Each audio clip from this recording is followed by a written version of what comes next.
بسم اللہ الرحمن الرحیم۔ السلام علیکم۔ میں ہوں میاں نذیر احمد۔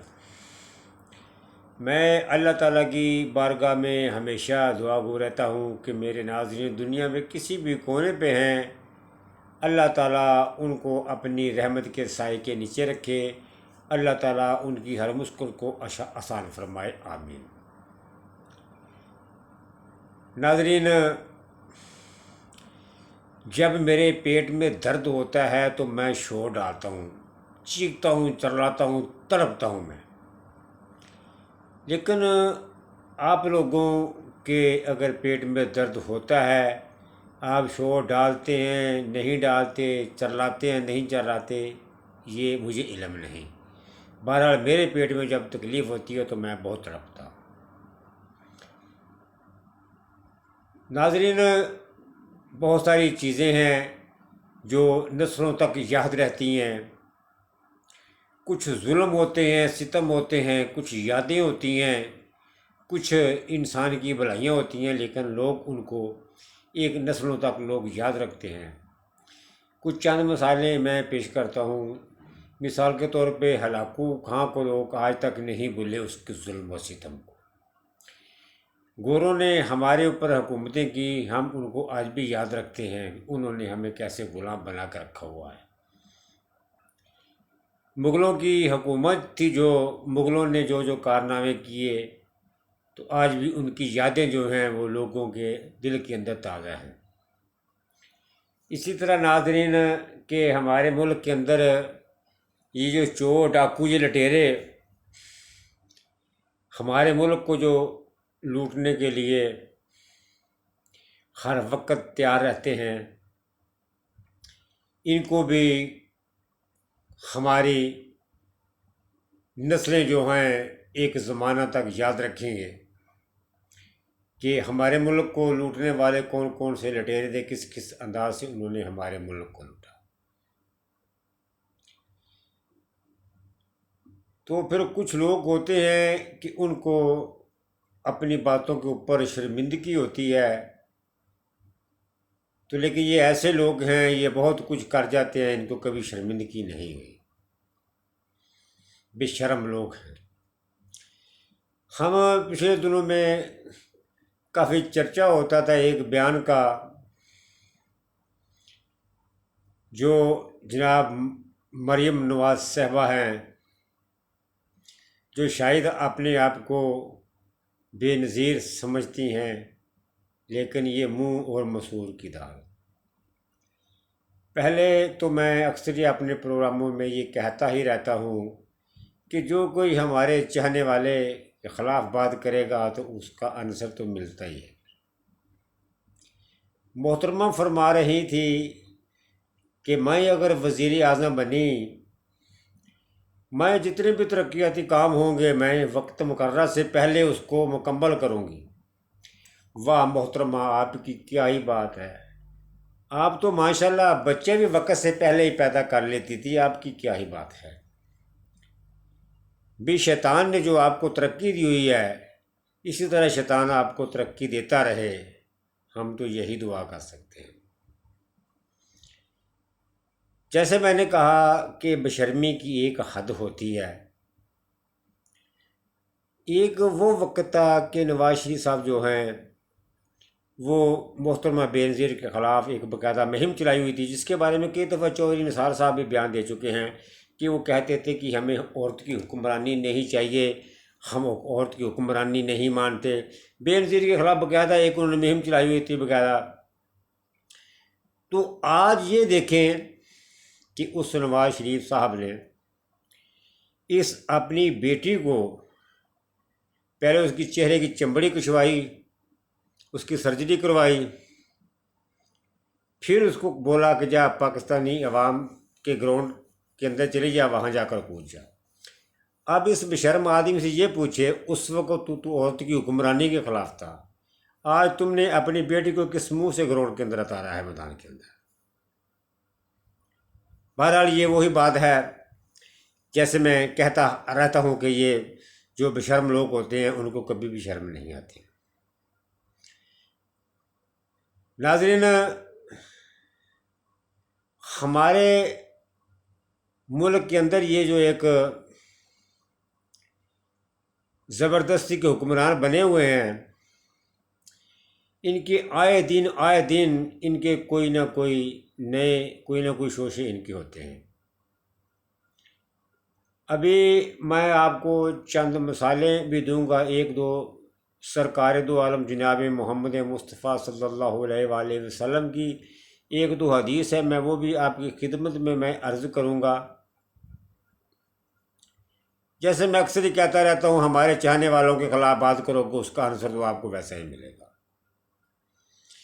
ایک وہ سیالکوٹ کا پہاڑی بکرا دمبا گٹر کا چوہا کہتا ہے کہ میرا اپنا ذاتی مکان نہیں، میں 3 لاکھ روپیہ مکان کا کرایہ دیتا ہوں۔ 3 لاکھ روپیہ مکان کا کرایہ دیتا ہے تو ساتھ 2 لاکھ روپیہ بل بھی دیتا ہوگا ساتھ میں۔ ان کو شرم نہیں آتی؟ غریبوں، یہ تم لوگوں کو ہر طرح سے ذلیل اور بدنام کرنا چاہتے ہیں، تم لوگوں کو ہر طرف سے یہ پریشان کرنا چاہتے ہیں۔ تم لوگ غریب لوگوں کو کب سمجھو گے؟ جب آپ سمجھ جاؤ گے ان کی حرکتیں تو مجھے یقین ہے اللہ تعالیٰ کے اوپر آپ ان کو اتنے کے جوتے مارو گے کہ ان کی نسلیں بھی یاد رکھیں گے۔ میرے سونے محمد جناب محمد صلی اللہ علیہ وآلہ وسلم کی حدیث ہے، آپ نے ارشاد فرمایا کہ اگر تم کوئی فروٹ پھل وغیرہ لاتے ہو تو کوشش کرو اس کے سے حصہ جو ہے پڑوسیوں کو بھی دو۔ اگر پڑوسیوں کو تم نہیں دے سکتے تو پھر اس کو چھپا کر لاؤ کہ تمہارے پڑوسی دیکھ کر سوچ نہ سکیں کہ ہم نہیں کھا سکتے، ان کے دل کے اندر کوئی بات نہ آ جائے۔ پھر فرمایا کہ صبح اگر تم کھا کے اس کے چھلکے بھی پھینکتے ہو تو چھپا کر پھینکو، تمہارے پڑوسی دیکھ کر کہیں پریشان نہ ہو جائے۔ لیکن یہ وہ ذلیل لوگ ہیں، یہ وہ گھٹیا لوگ ہیں، یہ غریبوں کو یوں دکھا کر لے کے جاتے ہیں کہ دیکھو غریبوں تمہاری اوقات نہیں ہے لیکن ہم لے کے جا رہے ہیں کھانے کے لیے۔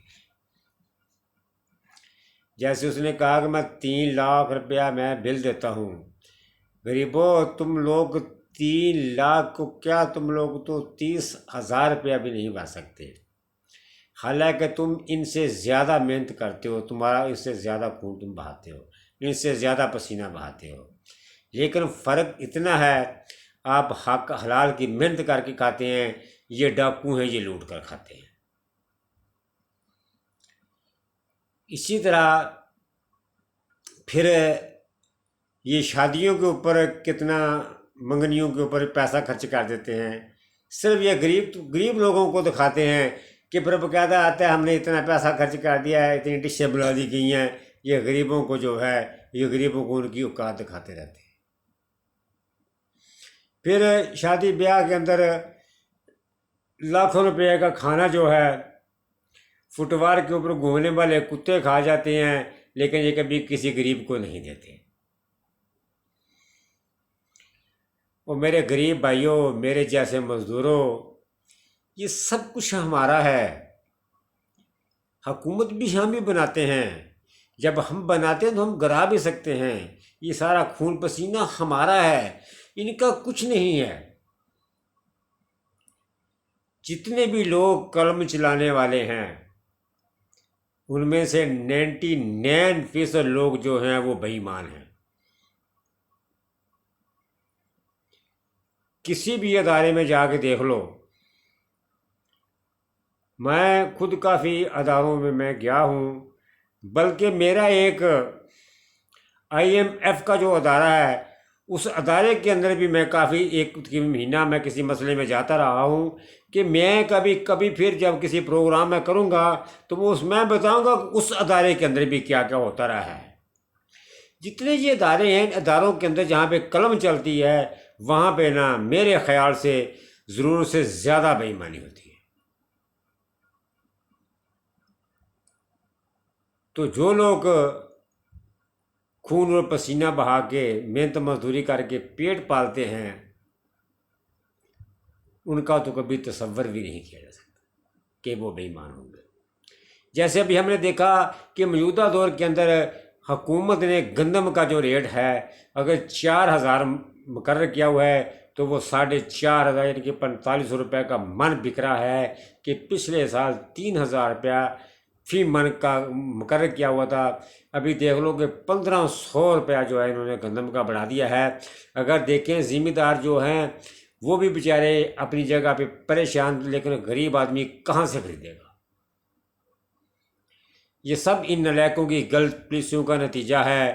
پاکستانیوں، میں اکثر یہ اپنے پروگراموں میں کہتا رہتا ہوں، پتہ نہیں زندگی ایک پل کی ہے کہ نہیں ہے، لیکن میں جو سچ ہے وہ میں آپ لوگوں کے آگے بیان کرتا ہی رہتا ہوں.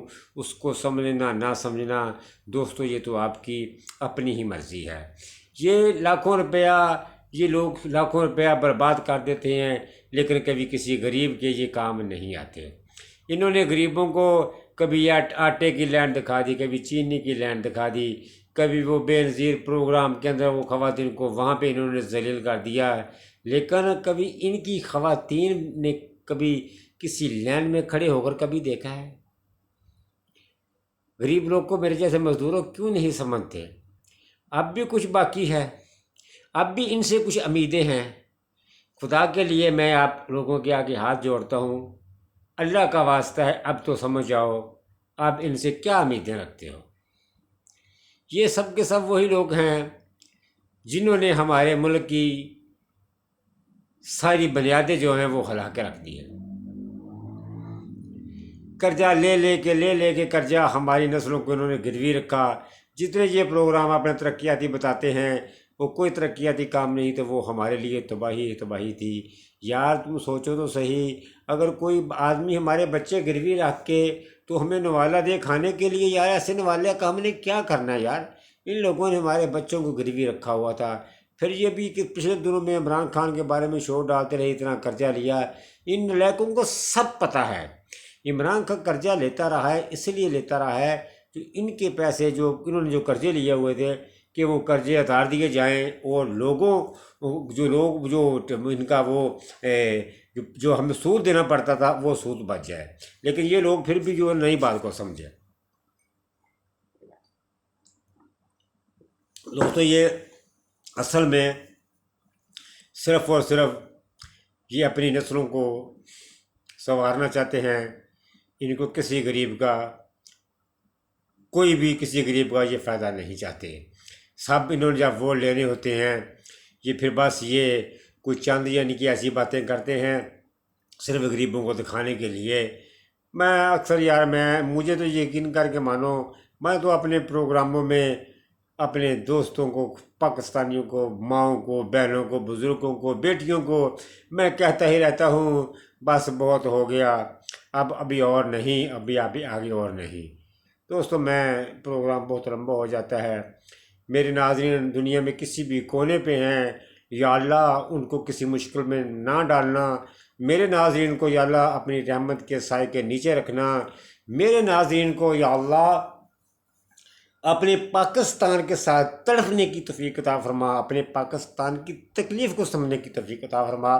میں اپنا پروگرام ختم کرتا ہوں. السلام علیکم ورحمۃ اللہ.